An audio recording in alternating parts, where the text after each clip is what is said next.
Hey everyone, Ben here from the monday.com CRM team, and today I'm going to walk you through our different templates and how you can use the monday.com CRM template for your specific needs.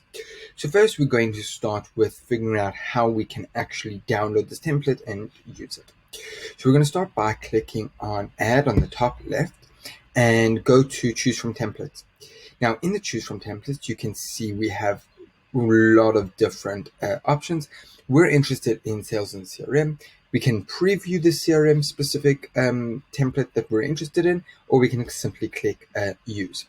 Now, when you click Use, you will see these different boards coming up. So what type of boards do we have? We have the sales pipeline. The sales pipeline is where most of the work is being done. This is where your day-to-day deal discussions are being had, and all of the information is seen over here. From there, we have the contacts. The contacts are all your qualified leads that you have verified and that you put into one board so you can simply move it from one place to another. And then we have lead capturing. Lead capturing is a separate board that we use in order to qualify all of the leads that are going to become contacts. So you can pull in this information from Excel, from Facebook ads, from Jotform, from our internal forms. Once you put it all in here, you qualify it. Once it's qualified, it can become a contact, and therefore you can start a sales process. From there, we have the sales dashboard. The sales dashboard is a high-level overview of all of your deals, all of your progressions, and how you can see it all in one place. This is all highly customizable, and everything that I show you here can be manipulated to your own specific use case. Now, we have different videos showing both how you can bring in lead capturing and the value of contacts. But today I want to talk about sales pipeline specifically. So let's get started and talk about the basics. We have different deals. Every deal comprises of different types of information. So an item is the deal and a column is the specific information. And as you can see, you can add as many columns or add more information as you go along. Now, let's say this isn't enough, and we're also actually interested in seeing a file column. We want to add the specific quote that we're sending to them. All you would need to do is add the file column, and as you can see, you can pull in the information with ease. And the same thing goes with removing information that you find that isn't helpful for you. Simply delete the column and you are good to go. Okay, great. I want to talk about each different column that we have created and the information that you can bring in and show the value of it.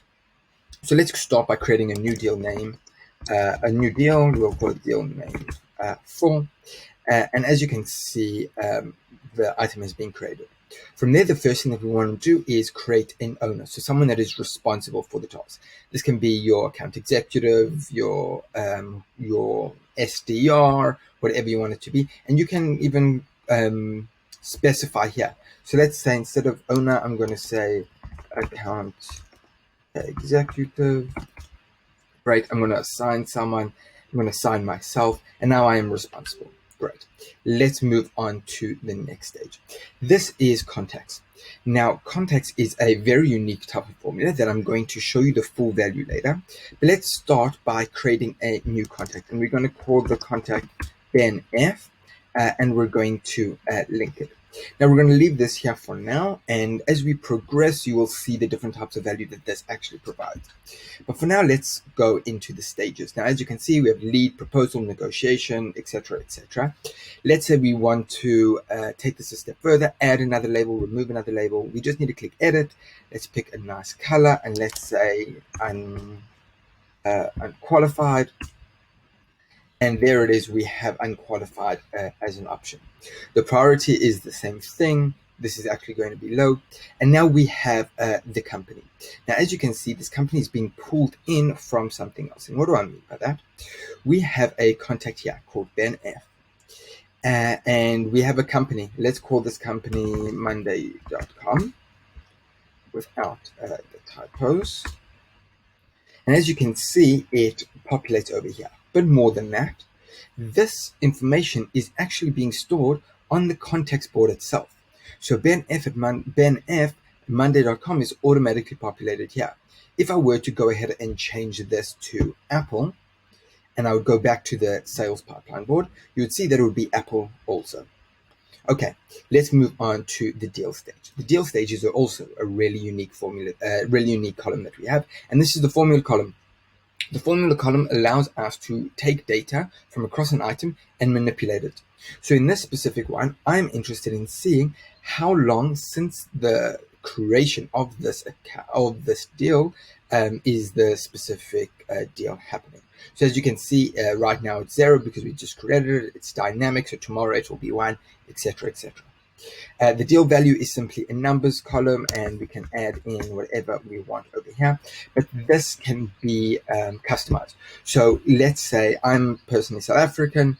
I'm interested in seeing all of the information in rands, and so I'm going to add my custom contract, my custom field, and as you know, South African rands actually come before, so I'm going to again manipulate it there. Instead of seeing the sum at the bottom, I can say I want to see the average deal size, I want to see the median deal size.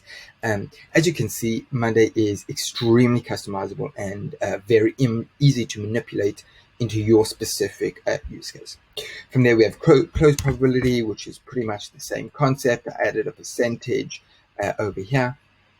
And over here, we have the forecast value. The forecast value is again something, it's again a formula column.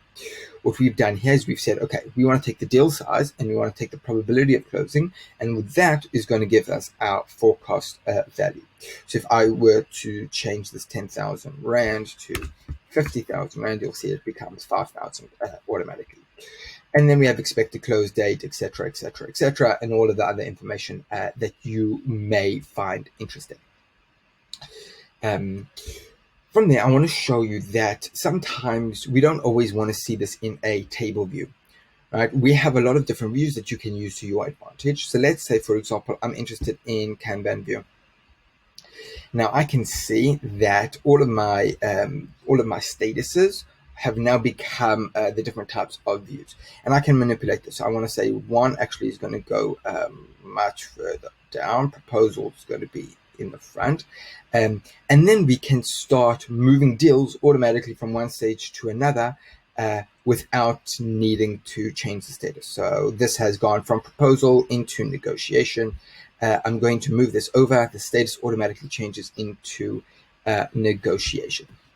So that's just one example of the different types of views that we have. As you can see, we have quite a lot of them. Okay, great.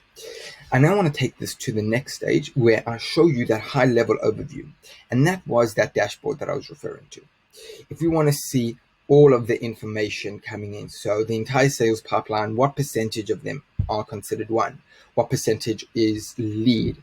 How much have we brought in versus our monthly goals, which rep? As you can see, you can start taking all of the information from the board, put it into one place, and get a high level overview of everything that is happening in that place. Again, this is highly customizable. You can add widgets just like you can add a column. You can delete widgets just like you can delete a column to be exactly what you want. You can also change sizes. Everything is customizable, basically. Okay, the last thing that I want to show you in this specific video is our automations. We want to make sure that Monday works for you and you don't work for Monday. What does that mean? We want to remove as many tedious tasks as possible. So for example, if I want to change this to, if I want every single time a deal changes to 1 to move to the closed 1 column, and I change it to 1, you can see it automatically moves over. So how did I do that? I clicked on automate. Automate is where we automate all of the processes, and these are all of the automations that I've created. In the automation center, you can see all of the options, and these are all of the predefined automations that we've created. And you can just search. So let's say I want to have an automation for notification, and let's say when a date arrives, so when, let's say actually 2 days before a date arrives at 9 a.m., which date do we want? We want the expected close date arrives. Let's notify the person in the people's column, so the account executive, which means it's dynamic, right? Every person that is in the specific column will get the notification. And let's create a personal notification. So, hey, username. So again, it's dynamic. We can customize it. The item name, so the specific deal is closing in 2 days. What's the status? Great. I can add it to the board, and now I will be notified 2 days before the expected close date arrives. The account executive will be notified. Now, we can even take this further, and we can create custom automations. So create it however we want and build the entire thing from scratch. But that is a video for another time. If you have any questions, comments, or concerns, the support team is there for you to answer anything that we have. Until then, enjoy the rest of our videos and let us know what you think of the platform.